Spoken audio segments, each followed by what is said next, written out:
Good YouTube, Cardfight King here, Aqua Life baby, you already know. And finally, I can bring you guys a deck profile of a deck that I've been trying to complete since GBT-03 last year, and that's going to be my Link Joker Messiah deck.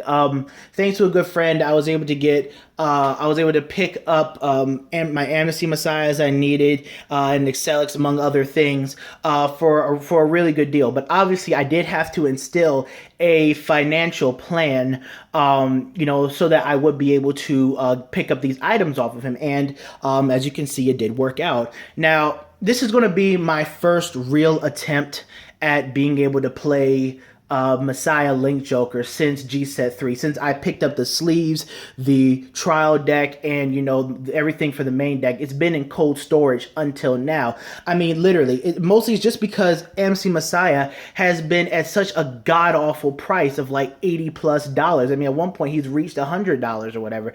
I mean, it's been ridiculous that the Stride deck is over $300 in value, and the main deck is like nothing in the main deck is costs over $10. Okay, enough of that. Woosa. But yeah, I'm going to finally bring you guys this deck profile. Very excited to get my journey started with Messiah Link Jokers. I'm still working on the deck, guys. I'm still I still have a lot of cards I need to test out now that I'm finally able to competitively play this deck. So I have a lot of cards I want to test out, I want to try out. But this is the build that I have for right now, guys, and definitely look forward to future updates for this deck. Let's get started. Alright guys, so the starter is going to be Neon Messiah. The reason why I'm playing Neon Messiah over the other starter for right now, guys, is because this deck needs to be able to stride. This is a stride based deck and stuff, and this card is a better lock target than the Spawn of the Spiral Nebula or whatever it is, because when he unlocks, you get to throw him to the soul, search your deck for a grade 3 or greater card with Messiah in this card name and add to your hand. So that's pretty much why he gives us guaranteed stride fodder or rear guards or whatever else you need to use it for. But again, like with Link Jokers, Link Jokers have always been one of those more slower build up decks, pre-grade 3. So sometimes you really won't have call any rear guards out to the board if you don't have it in your hand, if you don't draw it, like the Chameleon, or Awake or Sacrifice or things like that. So this guy's a very good first lock target if you can stay on the board. Otherwise, you generally do have to play around that. But I do like Neon Messiah starting out.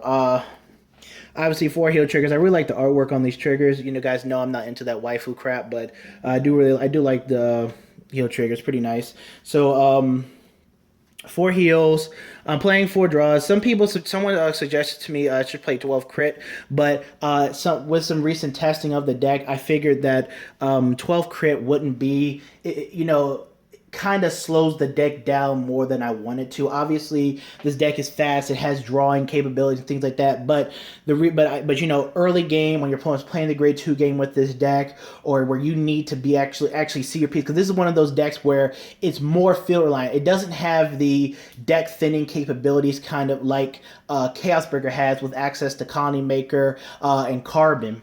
So this deck definitely needs to see its pieces in order to, so they can, it can function well. And, draw trees on her. Plus, she's a Margle clone, so she's great to push into soul, so you can make plays like make your Lady Bow to Gravity Well 16k after you use her ability rather than be 13k and force out a 10k shield instead of a 5k shield, as well as getting her into the soul is important for Alter Ego's ability to soul blast and draw whenever a unit becomes unlocked. So very good card. I do like playing her, and in this deck, guys, you'll find yourself using your triggers with abilities more often than you would in a lot of other decks, because this deck definitely does need you to be able to play technically and cater to certain things. And then 8 criticals for Blink Messiah. Blink Messiah is the persona crit for Alter Ego. When you're grade 3 or greater Vanguard with Messiah in his card name attacks, you shove him into the soul, your Vanguard gets plus 5k, and you draw a card. So again, good card to push into these persona crits and stuff. Good card, push into the soul, 5k, draw a card to replace himself, as well as filling up the soul for Alter Ego's ability. All right, on to grade 1. All right, so my grade ones are still a work in progress to a degree, but for Flowers in the Vacuum, Cosmo Breeze, he's the G Perfect Guard, unflip. This deck does use Counterblast quite a bit, so definitely unflipping is something that I do prioritize in this deck. 4 copies of the Stride Name. This is a Stride based deck. We need to be able to Stride, so do not. I would recommend not running less than 4 copies of this card. This guy is too important to, especially when it comes to back of Vanguard. I still need to experiment with more cards from GBT-05, but when it comes to the back of Vanguard, you really don't want to ride anything. You really don't want to ride anything but Ultra Ego in this deck. 3 copies of Sacrifice Messiah. I was playing him at 4, but I just recently took him down to 3 to make room for another card. This card, guys, is amazing. This card is one of those cards that sets up your first turn amnesties, your your late game amnesties, your Excelix, and everything. This card sets itself up, and as well as gives you allows to extend certain combos. So what he does is at GB1, whenever a unit is locked or whenever a card is locked, you pay his cost, you lock himself. So he locks himself. You get to unflip a damage, so countercharge 1, and then choose one of your units, and it gains plus 3,000 until the end of turn. So that means is that if he's on the board, you'll when you ride Ultra Ego, you'll lock something else, or you can do Big Crunch Big Crunch skill, Omega Lock column, something like that. He'll lock himself. He'll give you back a counterblast that you may or may not have used, because you can get free locks with Gravity Well, and then he'll give a unit plus 3,000. Again, this card combo is great with Lady Batterer of the Gravity Well, making her 16 instead of 13, as well as making your Vanguard, instead of hitting for like 40k on Amnesty, he'll hit for like 43 if that's the option that you need to go for, forcing out more shield from your opponent's hand. So again, guys, this guy definitely combos really well with the deck.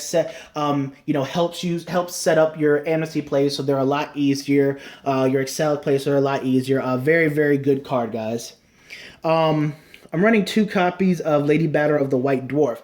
Now, Lady Batterer of the White Dwarf, I really like her ability too. And when I was playtesting, I was playing without her in the deck, but then there are those instances where she would have actually been a very, very good addition. So that's why I decided to cut down on this card and another card so that I would be able to at least run 2 copies of her. And so what she does is that when she boosts at GB1, when she boosts, choose a lock card and you can unlock it, and she gains plus 4k. So she'll become an 11k booster. Again, if you put her in the same column with Gravity Well can lock something else, and Gravity Well will become a 13k attacker. Then when you boost with her, you can unlock that card. It'll be 11k, so then that would make a nice 24k column. Very, very good card. Now this deck is field reliant, so this deck does have a weakness to field destruction. As you guys know, my brother is a huge Brawler player. He says Thunder Nation for anybody that plays Narukami. And his deck really hurts his deck because he gets my units off the field in one blow consistently. Then I'm having to rebuild things. And so when you blow up certain cards, then you start losing your combo pieces and whatnot. Yeah, but again, against a lot of other decks, this card is very, very good. Sets up a lot of your combo plays, creates a lot of combos as well, which is why I wanted to fit her in, which is why I took down Sacrifice. But Sacrifice may go back up to 4. I'm not sure, but right now I'm just teching in 1 copy of Dark Metal Chameleon. Once you have Sacrifice on the field, then a lot of your plays just run a lot smoothly, and then you don't really know them. But this guy is a very good lock target, something that you really want behind your Vanguard, so it'll stay there. But if you have to put it to the side, put him onto the side. But what he does is that when he's unlocked, you get to unflip a damage. He's a 7k booster and he has resist. So if you put him behind your Vanguard, chances are chances are it's not going to die for the entire game. Otherwise, unless someone upheavals you or Chronos commands you or something of that nature, he's not going to die. So very good card. So I have 4 cards in my grade 1 lineup that do help unflip damage. But again, I am thinking of playing another Sacrifice Messiah like I was before, because this card definitely does combo with the deck. But so far, this is the lineup that I'm going to go with for right now in testing. And as I get better with the deck, as I start to learn more plays, learn more about the deck against other matchups, I will bring an update with changes accordingly. All right, on to grade 2. All right, guys. So for grade two is probably one of my personal favorite grade twos, Arrestor Messiah. 4 copies of this. This guy is very, very, very nice for the deck. So he's the Glimmer Breath clone without the cost, I would like to say. So what happens is when you call into the rearguard circle, if you have a grade 3 or greater Vanguard with Messiah in its name, he gets you get until the end of turn. He gets 2,000 power, and at the end of the battle that he attacked an opponent's Vanguard, not rearguard, Vanguard. At the end of the battle, he attacks opponent's Vanguard. You get to pay the cost by he'll lock himself, and then you choose a card in either player's back row and lock it. So you can lock one in your own back row or one in your opponent's back row. If your opponent's scared to play cards or not playing cards, whatever, this guy will still lock your field and help you combo with Amnesty Messiah. Or he can lock your field, and so that you don't have to relinquish control of your opponent by unlocking units on their field with your Amnesty and Excelix effects. So this guy is very good. 11K. Now remember, guys, when you do unlock him, he does lose to 2K because he is a new unit on the board. So you do have to watch for that. He becomes a new unit on the board, so he does lose any effects that he had previous. But still, very, very good card. And then 4 copies of Lady Bower of the Gravity. Well, this card is another card that helps set up Amnesty. Again, guys, we're tutoring to Amnesty. Amnesty is the beast of this deck, and my focus for this deck is to be able to tutor to Amnesty and Excelix skills. So what she does is it's an act ability, not auto on attack. Act. You just at GB1 you just lock a unit on your board, and she gains plus 4,000 power, making her a 13K attacker. Like I said before, she combos really well with Sacrifice Society. You lock something, Sacrifice Society locks itself, she'll be 16K instead of 13K. Again, with White Dwarf, she'll become it'll be a 24K column if you use her ability to lock something, then this ability to unlock. And she's just a very, very good card. And she also combos with another card in our grade 2 lineup, which is 2 copies of Awakening Messiah. Now, what Awakening Messiah is, I didn't play this card at first.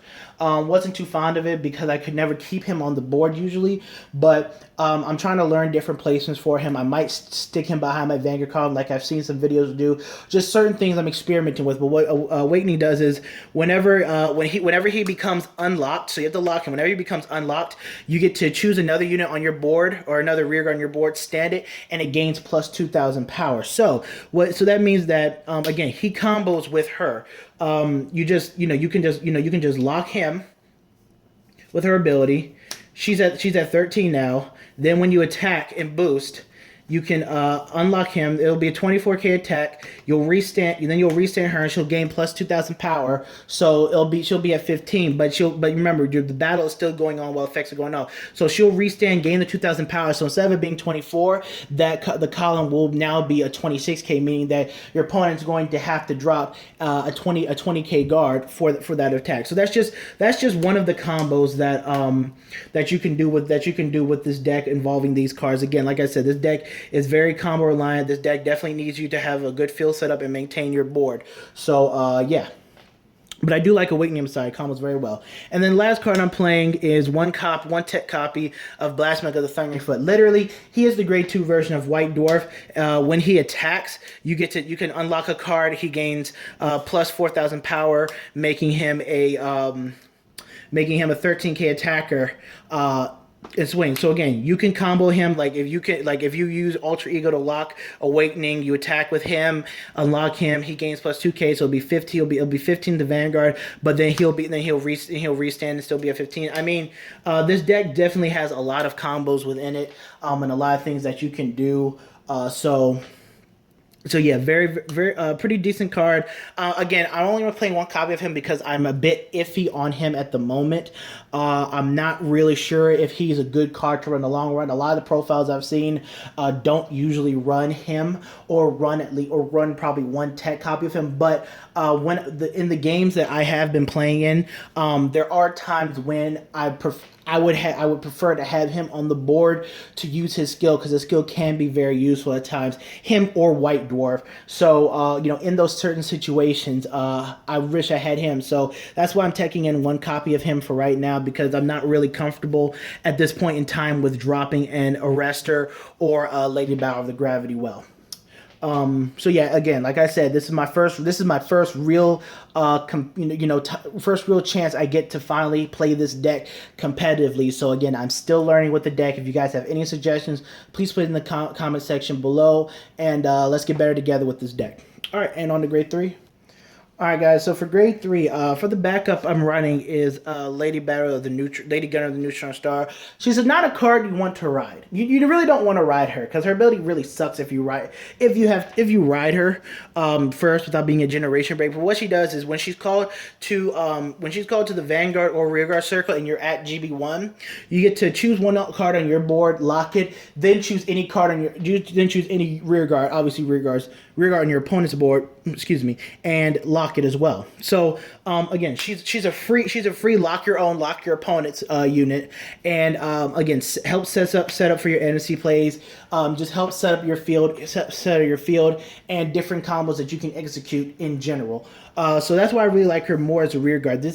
I really don't want to ride this card because she's just a vanilla grade 3 that doesn't really do anything. So sometimes in this deck, I probably will play the grade 2 game a little bit more often if the circumstances call, if I can survive in the circumstances, if the situation is correct.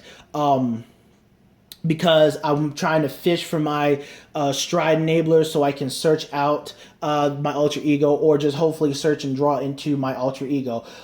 There are times where I have considered playing the grade 3 searcher, but I have not really experimented too much with the new grade 3s and whatnot from GBT-05. So I'm probably going to take 2 of these out for one of the backups that we received in GBT-05 or 3. But again, guys, I'm still experimenting. This is my first time with the deck, so if you guys have a suggestion as a backup Vanguard, let me know. I know Freeze Ray has been a very popular option, and I'm probably going to pick myself up just a play set, just to have a play set. But I'm going to probably pick up some Freeze Rays and test that version of the deck out because it is very good in the grade 2 game, and on defense to stop rush decks. That deck it's a very good card against rush decks as well. So we'll see. And then 4 copies of Alter Ego Messiah, the white-winged god of war, the person that we want to be on. Alter Ego Messiah, it's a pretty nice card. So what he does is at GB2, whenever a card unlocks, you get to Soul Blast 1 and draw a card. Nice. Pretty much half of Chaos Breaker's effect. Instead of us being able to retire the card, we just get to draw a card. Okay. And then his stride break ability is when you stride on top of him, you can counterblast 1, lock one of your rear guards, and then lock one of your opponent's rear guards. Now, here's the thing about him. In order to lock one of your opponent's rear guards, you must. Ooh, I just knocked over a whole pile of cards. And in order to lock one of your opponent's rear guards, you must lock one of your own first. That's part of his cost, is locking one of your units first. And that's the thing, against field destruction, against brawlers, my brother hits all 6 units on my board, and I was not able to lock anything, so I had to try and play around that, which can be very difficult. And then again, at times you might think, damn, Dustblade might be a good option in this, so I can extend control. But again, that's why I'm still testing this thing out. But probably testing against brawlers is not the greatest idea in the world, but it's good practice against those type of decks. Anyways, you have to lock a card on your board first. If you don't do that, you can't lock anything on your opponent's board with Alter Ego Striker ability. Other than that, pretty nice card, pretty good card. Lock what you need to lock and move on. Again, he helps combo the deck. His ability really tutors towards Amnesty. Yeah. All right, and on to the Stride deck. All right, guys. Now for the Stride deck, right now I'm testing out a Blizza. But I'm conflicted between whether I want to run Blizza or Judgment Messiah. Blizza is pretty much your first stride. When you attack, counterblast 1, flip a copy of Amnesty over. So, and then he gains 5k, and so then he'll attack, and at the end of the turn, you'll get to unlock your Neon Messiah. Put it into Soul, search out Alter Ego, and then you can Soul Blast and draw a card for the GB2. It's just to get to GB2 quickly, so that you can start your drawing from when things unlock. That's pretty decent, but then that makes your deck only be able to stride 4 times in a game. And then you have Judgment Messiah, who, if he hits, you get to lock an opponent's back row. Other than that, he doesn't really. I mean, Link Jokers don't really have exciting really great strides. I mean, Excelix and Amnesty are probably the only really exciting ones. And this deck can definitely, you can first turn Amnesty, but we'll get to Amnesty in a second. You can definitely do that, but I mean, he's a decent mid-game stride. But I mean, right now I'm really conflicted between the two. I wish they had a better option, so to speak. It's just, I don't know. Right now I'm really conflicted between these two. But right now I'm testing out Blizza, just because that's what I've seen from a lot of profiles. And the drawing nice early on to start off, especially if you get a pretty funky looking hand, is pretty nice. Then I run 2 copies of Big Crunch. Big Crunch is a pretty nice card.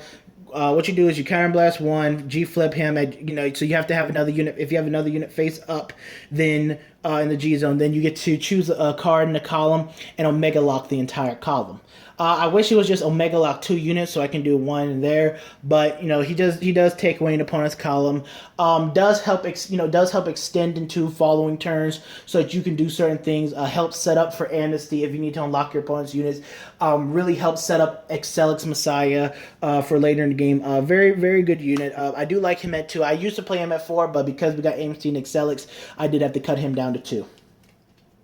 Now, for the overly god-awful expensive card, 3 copies of Amnesty Messiah. I like this card. You can ride him first turn. So what he does is pretty much when he attacks, you can counterblast 1, unlock any number of units, and and he gains plus 3k for each unit that you unlock, and he gains plus 3k for each unit that you unlock, and if you unlock 3 or more units, he gains plus 3. Yeah, he gains an extra crit. Pretty much that's it.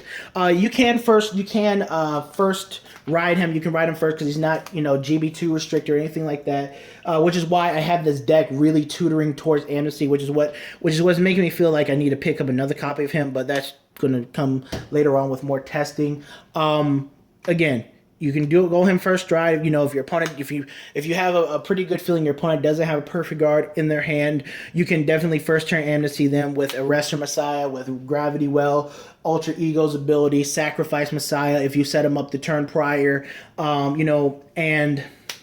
hit him with an extra crit and really put on the damage and pressure from the get-go from your first stride turn. But yeah, 3 Amnesty Messiah. Now, you need at least 2 of him in order to run Excelix, which I run 2 copies of. So Excelix is pretty much like the Super Saiyan form of Amnesty Messiah. So what this thing does is when this unit attacks, you counterblast 1. You choose a copy of Amnesty Messiah and flip it face up. But the problem is that really in order to use him, you have to have another copy of Amnesty Messiah face up in your G zone already. So that means that you have to have 1 face up, and then you have to use 1 of him to pay for his cost. But when you do, you get to unlock any number of units, and any unit that you unlock on your side of the board gains plus 3,000 power. Any unit that you unlock on your opponent's side of the board gets retired.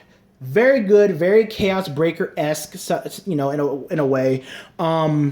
With at least the retiring ability, but giving plus 3k to your rear guards instead of himself, I think is very good for like a game-ending type effect because Amnesty Messiah gives himself power, but then your opponent can just perfect guard it and move on. Your opponent will probably perfect guard your Excelix Messiah, but your rear guards are gaining power instead. So that means that your columns are going to start pushing out 15 to 20k shielding in addition. So obviously if everything goes well, hypothetically speaking.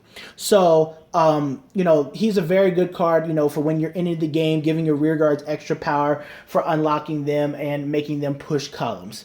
So that's pretty much it, guys. Hope you guys enjoyed the deck profile. Again, this is my first time with Link Joker. This is my first time with Messiah Link Jokers. I'm gonna be testing this deck out competitively. I have some Aqua Force videos I'm gonna be bringing to you guys very, very soon. I know you guys have been missing the Aqua Life on here, so Aqua Force and other Aqua Life videos will be coming up shortly. But if you guys have any suggestions for me for this deck on what I should play, how I should change it up, you guys already know I answer all your comments. I read everything, so definitely comment below. Let me know, PM me, hit me up, whatever it is. All right, Cardfight King, and we out. Peace.